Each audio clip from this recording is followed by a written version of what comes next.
నమస్తే, welcome to my ఇంటి media. ఒకప్పుడు ప్రేమ అంటే త్యాగం చేయటం, కానీ ఇప్పుడు అలా కాదు. ఈ రోజుల్లో ప్రేమ అంటే ప్రాణం తీయటం. మీరు చూస్తున్నది ప్రేమ కథలు కాదు, పద్ధతి ప్రకారం జరుగుతున్న ట్రాప్ గేమ్స్. సూటిగా చెప్పాలంటే లవ్ జిహాద్ అసలు రూపం. దీనికి నార్మల్ అమ్మాయిలే కాదు, మిస్ ఇండియాలు కూడా బలైపోతున్నారు. ది కేరళ స్టోరీ అనేది కేవలం సినిమా కాదు, అది మన సమాజంలో ప్రతిరోజు జరుగుతున్న భయంకరమైన నిజం. ఈ రోజు మనం మాట్లాడుకోవాల్సింది మన కళ్ళ ముందే ఒక మెరిసే తార ఎలా మాయమైందో అని.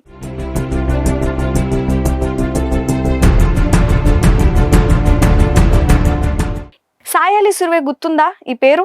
ఒకప్పుడు మిస్ ఇండియా ఎర్త్ విజేత. అందం, తెలివితేటలు, భవిష్యత్తుపై ఎన్నో ఆశలున్న ఒక ప్రతిభావంతురాలు. మరి ఈ రోజు ఆమె ఎక్కడికి వెళ్ళింది? ఎందుకు కనిపించడం లేదు? విదేశీయుడితో ప్రేమ, ఆ తర్వాత పెళ్లి అంతా సవ్యంగా ఉందనుకునే లోపే అసలు రంగు బయటపడుతుంది. ఆమెను మతం మార్చుకోమని వేధించడం, చిత్రహింసలకు గురి చేయటం, చివరకు ఆమె ఆచూకీ లేకుండా పోవటం, ఇవన్నీ చూస్తుంటే ఏమనిపిస్తోంది? ఒక మిస్ ఇండియా విజేతకే ఇలాంటి పరిస్థితి ఎదురైతే ఒక సామాన్య యువతల పరిస్థితి ఏంటి? ప్రేమ పేరుతో వలవేసి జీవితాలను బుగ్గిపాలు చేసే లవ్ జిహాద్ కొరలు ఎంతలా చాచుకున్నాయో చెప్పడానికే సాయాలి ఒక నిలువెత్తు నిదర్శనం. లవ్ జిహాద్ కోసం ఎలా వలవేస్తారో తెలుసా? మొదట చాలా సాఫ్ట్గా మాట్లాడతారు, మీరేం చెప్తే దానికి తల ఊపుతారు, మీ మీద విపరీతమైన ప్రేమను కురిపిస్తారు. కానీ పెళ్లి అనే మాట రాగానే, లేదా నమ్మకం కుదిరింది అనగానే అసలు ఎజెండా మొదలవుతుంది. మీ పూజలను అడ్డుకుంటారు, మీ ఆహారపు అలవాట్లను మారుస్తారు, చివరకు మీ అస్తిత్వాన్ని చంపేసి మిమ్మల్ని ఒక మత మార్పిడి యంత్రంలా మారుస్తారు.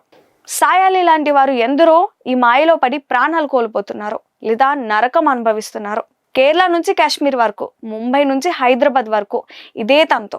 పేరు మారుస్తారు, ఊరు మారుస్తారు, చివరకు మీ ఆత్మగౌరవాన్ని కూడా మారుస్తారు.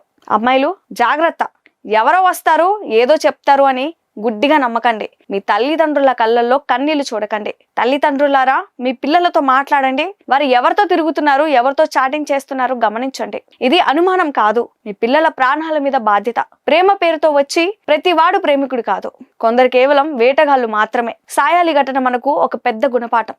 మరో సాయాలి మనకు వద్దు, మరో కేరళ స్టోరీ మన ఇంట్లో జరగకూడదు. ఈ వీడియోను చూసి వదిలేయకండి. ప్రతి ఒక్క యువతికి, ప్రతి తల్లిదండ్రులకి చేరేలా షేర్ చేయండి. లవ్ జిహాద్ అనే విపవృక్షం మన ఇంటి దాకా రాకముందే మేల్కొందాం. మన ధర్మాన్ని, మన ఆడబిడ్డలను కాపాడుకుందాం. మీకేమనిపిస్తుంది? ఇలాంటి ఘటనలు జరగకుండా ఉండాలి అంటే ఏం చేయాలి? కామెంట్ సెక్షన్లో మీ అభిప్రాయాలని తెలియజేయండి. మన ఛానల్ను ఫాలో చేయండి. జై హింద్.